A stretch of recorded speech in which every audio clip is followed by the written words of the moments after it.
Embarquement immédiat pour une expédition avec Charles Darwin, c'est parti. Allons découvrir l'Océanie. Yo tout le monde, bienvenue sur cette toute nouvelle vidéo sur la chaîne YouTube de Game Trotter, je suis Pierre-Louis. Je suis Julien. Aujourd'hui, on va parler d'un jeu dont on a déjà parlé sur la chaîne, Darwin's Journey. Mais aujourd'hui, on va vous parler de son extension, une extension toute particulière puisqu'elle sort sur Kickstarter. On vous parle d'Océanie. C'est parti? C'est parti. Vous avez vu, on est assis, c'est pas incroyable ça? Sur une super table, mais ça se passe regarde. Et ça se la pète ou quoi là?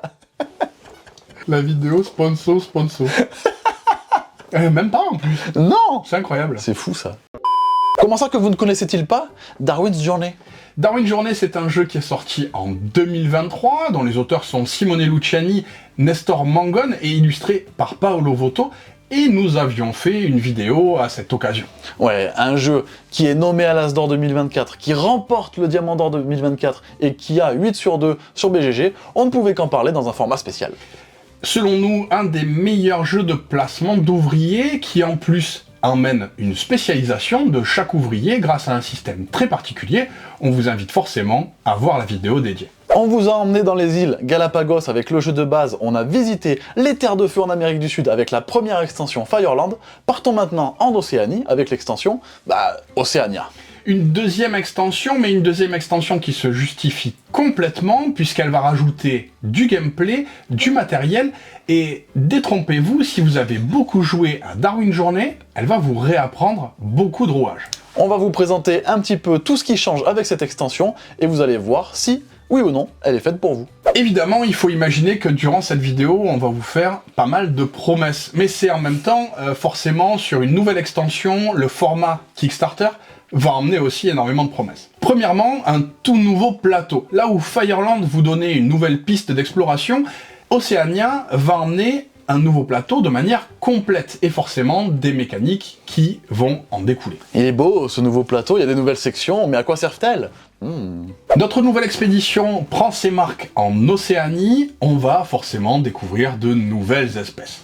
Ces nouvelles espèces, vous allez pouvoir les découvrir et les étudier sur une toute nouvelle piste du HMS Beagle et des explorateurs. Il y a vachement plus d'endroits à explorer, elle est plus conséquente sur ce tout nouveau plateau, vous aurez vachement plus de choses à y faire. De cette différence d'exploration, beaucoup de petites mécaniques vont prendre justement les effets et des démarrages au fur et à mesure de cette piste.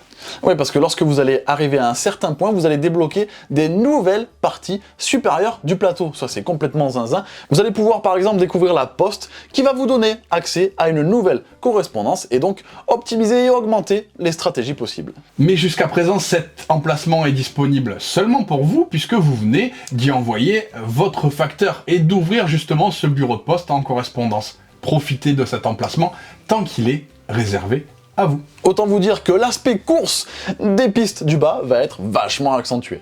De là à dire qu'il vous faudra plus d'exploration, il n'y a vraiment qu'un pas. Parce qu'au-delà de la poste, vous allez également découvrir une toute nouvelle section qui est l'université, ce qui va vous permettre d'avoir accès à une nouvelle ligne de spécialisation pour vos ouvriers. Cette ligne fonctionne de la même manière que les autres, mis à part que ce que vous allez prendre dessus est totalement gratuit. Votre exploration va vous entraîner dans des zones particulièrement reculées, ce qui va vous permettre de découvrir des nouveaux villages. Vous allez découvrir durant votre périple des villages en argent, c'est-à-dire que vous allez avoir directement des bonus immédiats et un village doré qui va vous donner un scoring de fin de partie. Alors c'est un élément difficile à anticiper puisque c'est seulement à la découverte que vous allez en comprendre les conséquences. Vous vous rendez très vite compte que le gameplay est vraiment accentué avec cette nouvelle partie basse du plateau, avec ces nouvelles pistes d'exploration, parce que vous allez également y découvrir de nouvelles actions. Plus concrètement, ce que vous allez ouvrir, ce sont des emplacements pour positionner vos ouvriers.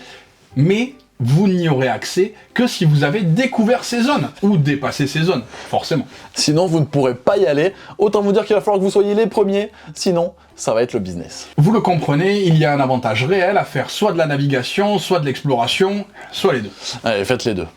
Mais ce n'est pas tout, parce que là, tout le monde il est beau, tout le monde il est gentil, on fait plein d'actions, on marque plein de points de victoire, pop, pop, pop, pop.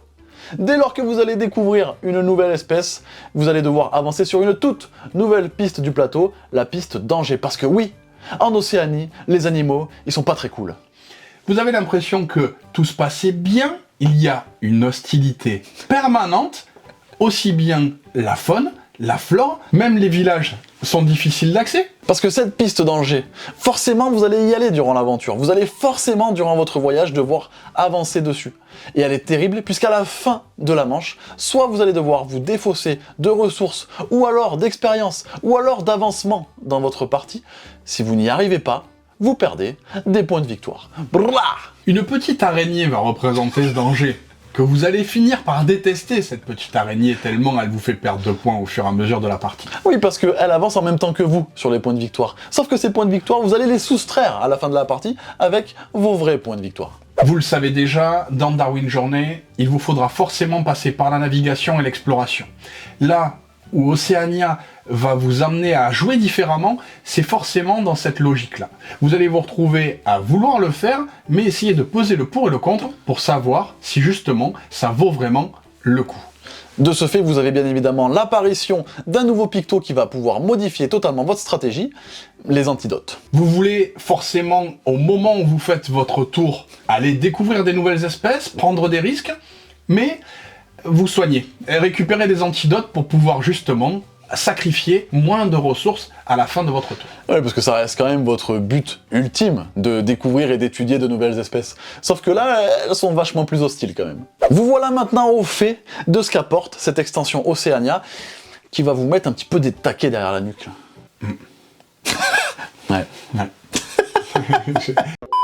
En démarrant la partie, vous avez potentiellement du mal à savoir dans quelle direction vous allez aller. Alors, déjà, premièrement, la piste d'exploration va être prise d'est en ouest. Ça vous change pas le cerveau, hein, mais forcément vous vous retrouvez à avoir vos petites habitudes de lecture de cette grande carte qui est complètement différente. Ouais, et puis on voit tous ces petits nouveaux pictos justement de danger, etc. On sait pas trop où ça va nous mener, on sait pas trop ce qui va se passer en début de partie. Hein. Pour ma part, j'ai abordé la partie en me disant, je vais faire comme je fais d'habitude dans Darwin Journey. D'habitude, j'essaye de mettre un ouvrier en spécialisation jusqu'à ce qu'il soit en or pour profiter de manière régulière de ses bonus au placement.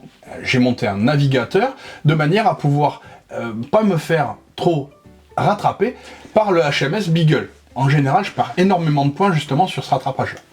Moi j'aime beaucoup commencer dans Darwin's Journey par l'exploration, partir à la conquête justement de cette piste. Là, autant vous dire que j'étais ravi parce qu'il y avait plein de points à explorer. Donc je suis un petit peu parti dans tous les sens, malgré tout.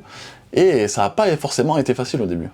Là où Pierre-Louis a été plus polyvalent et a essayé de monter un petit peu chaque ouvrier de manière à les avoir spécialisés, mais pas trop, je me suis complètement laissé partir sur un seul ouvrier spécialisé. Il a découvert des espèces plus tôt que moi, et je me suis senti réellement en retard là-dessus. Mais forcément, il récupérait du danger. Ça m'allait bien. Ah ouais, j'ai pris trop cher par contre. Les premiers tours, je prenais des points en moins. J'ai fini à moins 8 points, je crois, juste avec du danger. Rapidement, j'ai pu lire le côté stratégique de découvrir des espèces qui fait toujours, justement, un objectif à atteindre, un fil conducteur dans la partie.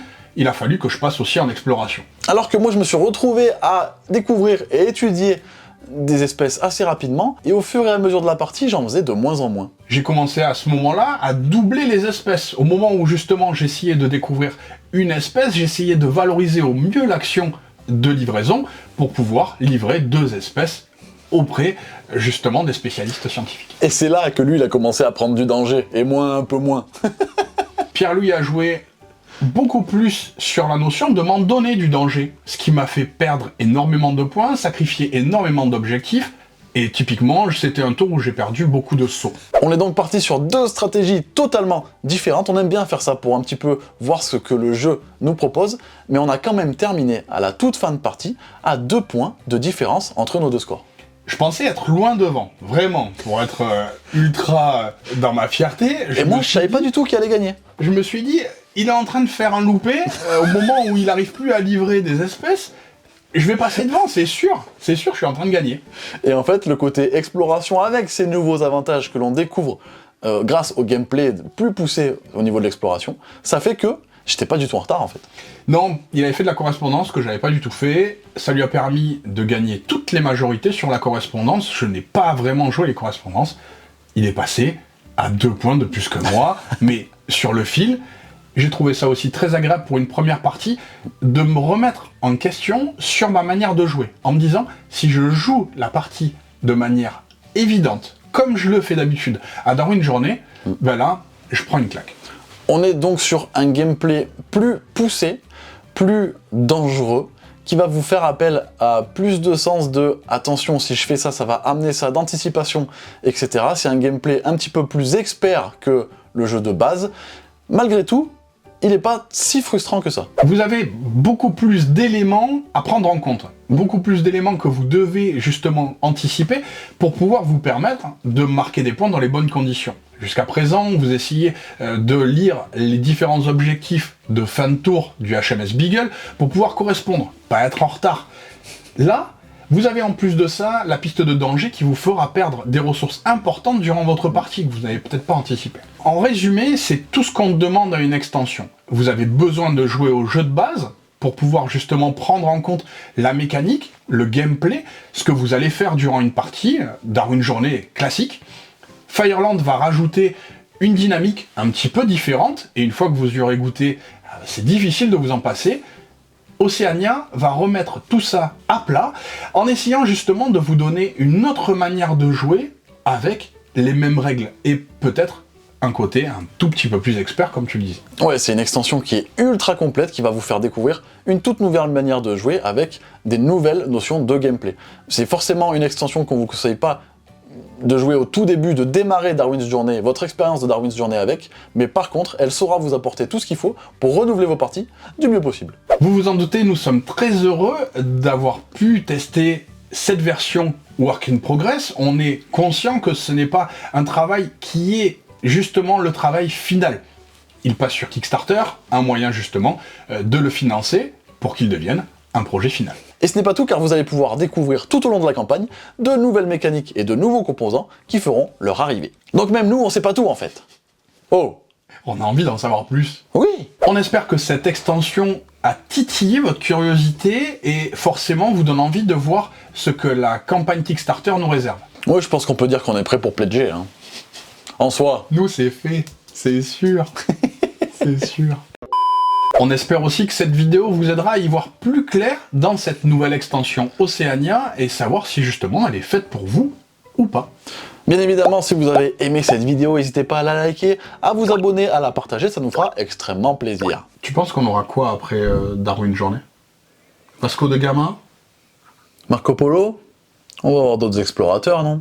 Qui explorent la planète Terre. Ce serait bien ça. Ça serait bien, hein, pour nous dire qu'elle est pas plate en fait.